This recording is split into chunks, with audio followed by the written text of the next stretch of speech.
मैं यही कहता हूं कि केस हमेशा वकील से दिखवाइए, हेल्थ हमेशा डॉक्टर से दिखवाइए, बच्चे का मेरिट हमेशा टीचर से जचवाइए। तो गांव घर समाज हित परित हिताई मिताई जात छोड़ देला, जब समय होला कमजोर तो सबके साथ छोड़ देला। बहुत बहुत धन्यवाद सर। तो आइए मेरे प्यारे दोस्तों, अभी हम पहुंच चुके हैं एडवोकेट एसके पंकज सर के ऑफिस के पास में, और हमारे साथ सर भी हैं, मौजूद हैं। और सर से मैं कुछ सवाल पूछूंगा, जो कि ये लोयल भी है। पूरा मोतिहारी में इनका बहुत एक अलग नाम है, एक अलग जलवा है। मेरे प्यारे दोस्तों, आज मैं कुछ मुद्दों पर बात करूंगा जो कि वकालत से संबंधी है। मेरे प्यारे दोस्तों, सबसे पहले थोड़ा सा सर अपना इंट्रोडक्शन शॉर्ट में दे दीजिए। नाम मेरा एडवोकेट एसके पंकज हुआ। जी जी। मोतिहारी सिविल कोर्ट और पटना हाई कोर्ट में के केसेस को मैं देखता हूँ। जी जी।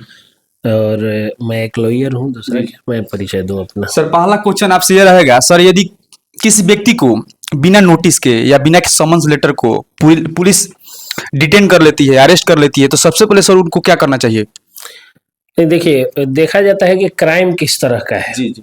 अगर पुलिस का फोन आता है या डिटेन किया जाता है, तो फिर आपको, पुलिस को नियम है वहां पे कि पुलिस आपको तुरंत, मतलब वो आपका एक लीगल राइट है कि तुरंत आपके परिवार वालों को इन्फॉर्म करना है। जैसे ही पुलिस उठाएगी, चाहे किसी रूप में उठाए, चाहे डिटेंशन के लिए या अरेस्टेशन के लिए, किसी भी रूप में पुलिस उठाएगी, तो सबसे पहले आपको आपके परिजनों को या आपके वकील को, दोनों, हाँ वकील को भी, दोनों को सूचित करना है।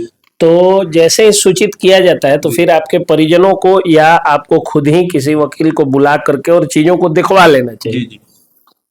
हो सकता है कि बिलो 7 इयर्स के जो इम्प्रिजनमेंट वाले जितने भी केसेस हैं, जो दफाएं हैं, जो धाराएं हैं बीएनएस की, उन धाराओं के तहत अगर आपको डिटेन किया जा रहा है या पूछताछ के लिए बुलाया जा रहा है या उस धारा में एफआईआर दर्ज है, तो उस स्थिति में आपको गिरफ्तार नहीं किया जाएगा, बल्कि Naushad Ansari versus state of Bihar का ये जजमेंट है ऑनरेबल हाई कोर्ट का, कि आपको एक 35(3) का नोटिस भी दे करके छोड़ा जा सकता है। तो उस स्थिति में ये सब चीज तो वकील साहब ही जानेंगे, तो वकील साहब को बुला लीजिए। और मैं आपके वीडियो के शुरुआत में ही कह देता हूँ कि कोई भी लीगल प्रॉब्लम हो, केस मुकदमे की बात हो, तो गांव के किसी बैरिस्टर से पूछने की जरूरत नहीं है। बहुत बड़ी बात। घुरथपुआ मचान तुरुआ जो होता है, बहुत लोग, हाँ, उन बैरिस्टर्स से पूछने की जरूरत नहीं है, क्योंकि वो लोग केस को बस गुमराह कर देते हैं, दूसरी दिशा में लेके चले जाते हैं। वो लोग केवल वकील और मुवक्किल के बीच तनाव पैदा करना जानते हैं। तो किसी से पूछने की जरूरत नहीं है, आप अपने वकील से पूछिए। देखिए, वकील पर विश्वास इसलिए भी होना चाहिए क्योंकि वकील एक लौता ऐसा व्यक्ति है। आप जरा सोच करके बताइए रौनक जी। जी सर। कि आप तो इंग्लिश के बहुत अच्छे टीचर हैं। जी जी, बहुत बहुत धन्यवाद। इन दिनों आपका जो मतलब एजुकेशन के क्षेत्र में जो आप काम कर रहे हैं, वो काफी सराहनीय भी है। और दूसरी चीज की, ये जो है शिक्षक सह पत्रकार या वकील सह पत्रकार या पत्रकार सह वकील या फिर पत्रकार सह शिक्षक वाला, वो इसका मतलब शुरुआत मैंने ही किया था। जी जी सर, शुरुआत आप हाँ, आप इंस्पिरेशन है हम लोग का। Thank you. आप ही लोग को हम देखकर हम लोग इंस्पिरेशन से हम लोग इस काम में स्टार्ट किए हैं sir. Thank you very much. तो ये मतलब एक शिक्षक भी पत्रकार हो सकता है और एक वकील भी पत्रकार हो सकता है। ये मेरा कम से कम ये शुरू इस एरिया में किया हुआ है, जो आप क्रेडिट दे रहे हैं, इसको फॉलो कर रहे हैं सर। आप ही को देखकर हम लोग ये सब उठाए हुए हैं। Thank you very much. तो ये जो है, आप इतना बढ़िया जो है वो काम कर रहे हैं एजुकेशन के सेक्टर में, तो ये मैं बता रहा हूं कि कभी भी एक बात का हमेशा ध्यान रखिएगा कि एक वकील ही ऐसा व्यक्ति होता है, अगर आपके ऊपर या किसी के ऊपर, भगवान न करे आपके ऊपर, अगर किसी व्यक्ति के ऊपर अगर चोर होने का आरोप लग जाए, तो हो सकता है उसके पिताजी भी पल्ला झाड़ ले कि मेरा बेटा नहीं है, नालायक है, तो मेरा बेटा आज से ये नहीं, या घर से निकाल देंगे। पत्नी तब नहीं निकालेगी, क्योंकि पत्नी को चोर, या मतलब सामान्य तौर पे मैं देखता हूँ, पत्नी हो या आपका जो आपसे का जो बेनिफिशियरी है, जो आपसे लाभान्वित होने वाला व्यक्ति है, आप चोर हो या कुछ हो, उससे मतलब नहीं है, आप कितना कमा के लाते हैं उससे मतलब।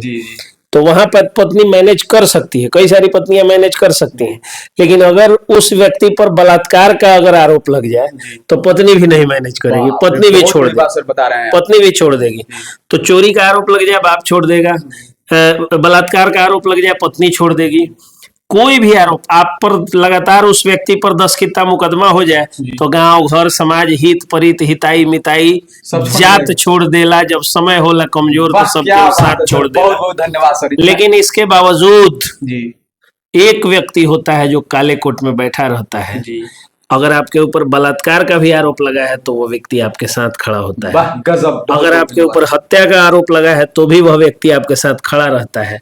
अगर आपके ऊपर चोरी उचक मतलब किसी तरह का आरोप लगा है वह व्यक्ति तब तक आपके साथ खड़ा रहता है जब तक अदालत आपको दोषी करार नहीं दे सकती है, वह वकील होता है। इसलिए वकील पर हर व्यक्ति को आंख मूंद करके विश्वास करना चाहिए।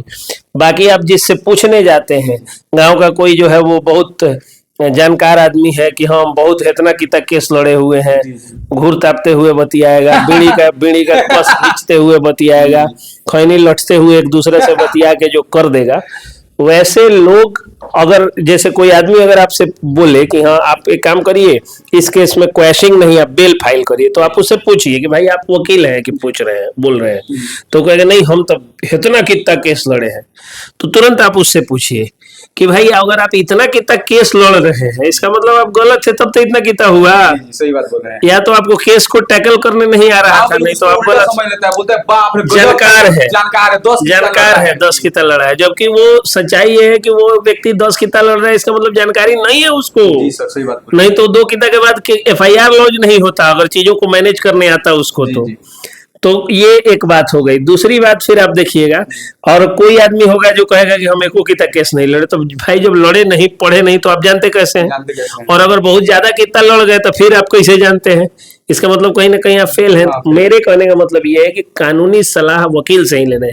आप एक बात बताइए, किसी को बुखार लग जाए 4 दिन लगातार बुखार लग जाए तो गांव का कोई भी व्यक्ति बता देगा पैरासीटामोल खा लो। जी सही बात बोले। लेकिन क्या वो सही है? नहीं।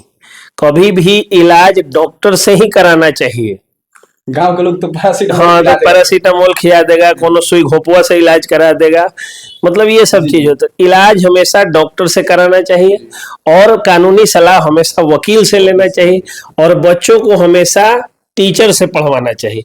आप देखिए प्राय बच्चों के मौसा जी आएंगे आकर के जो है वो 4 क्वेश्चन पूछ देंगे। सही बात है सर, बच्चों को डिमोरलाइज कर देंगे। बच्चा जैसे वो नहीं बताएगा सर, उसको उसी पर उसका है ना समझ में बस समझाने लगेंगे। मतलब 4 क्वेश्चंस नहीं उसको आया तो उसके जो मौसा जी होंगे, मौसा जी उसका पूरा करियर UPSC तक का लिख के चले जाएंगे।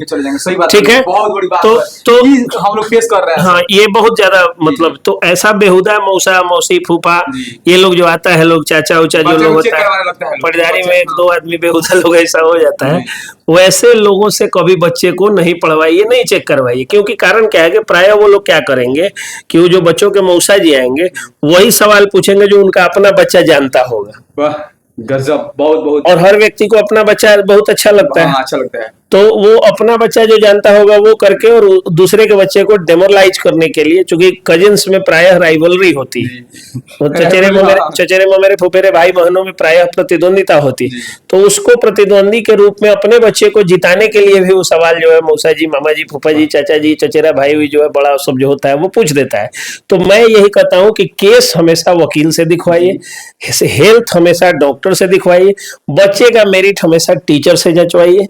बीच में ही घुरता पोआ मचान तुरवा चुंगला मीटिंग के सदस्य, चुंगला परिषद के अध्यक्षों से अगर ये सब दिखाइएगा तो आपका केस खराब होगा, हेल्थ खराब होगा, आपके बच्चे का करियर खराब होगा। बहुत बहुत धन्यवाद सर, इस क्वेश्चन को इतना डीपली एक्सप्लेन किए हैं। सर दूसरा क्वेश्चन यह है सर